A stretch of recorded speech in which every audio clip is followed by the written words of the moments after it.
naambia wafanyikazi tusimame pamoja kuanzia management mpaka union. Tupinge maja kwa nguvu zetu zote. Kwa sababu maja watu watakaoathirika zaidi ni managers. Wako hapa wengi tu. Ikija maja hapa 3/4 ya managers wataenda nyumbani. Our security force ambayo iko hapa iko na about 700 people. Itakuwa ya kwanza hiyo security department kwenda nyumbani. Kwa sababu pipeline saa hii walioko ni private guard. Walioko railways ni private guard. Kwa hivyo hata hawa wataondolewa kuwekwe private guard. Wenzetu 700 watakuwa wa kwanza kwenda nyumbani. Hatujui managers wataenda wangapi. Mimi ni kuli nitabeba gunia, magunia yanakuja bado.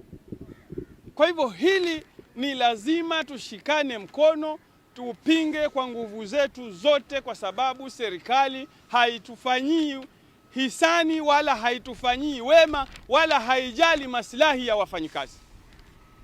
Tunataka kujua the fate of our workers.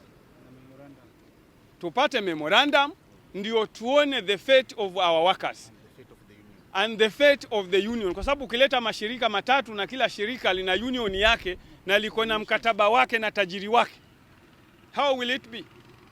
Tunataka kuona hiyo memorandum inasema nini, ndio tuchambue hayo. Wakikataa kutupatia, kwa sababu tunajua Kenya mtu akiitwa waziri huwa ni mtu mkubwa sana.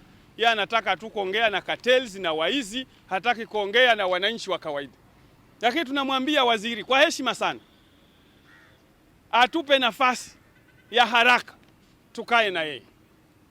Akikataa, tunaenda kotini kudemand hiyo memorandum, because we must have that memorandum before we move to court if anything. Leo ukisema unaenda kotini, unaenda kupresent nini na huna document? Sawa sawa. Wamechukua bandari, wakasema sawa, sisi tutakubali, sisi tusome na wengine wasome.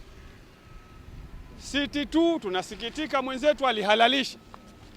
Lakini vyote hivyo tunasema tutashikana na tutarudisha. Kama ni kurudisha, tutarudisha. Hii serikali ni lazima inyoshwe, kwa sababu haitaki kunyoka, ni lazima sasa inyoshwe.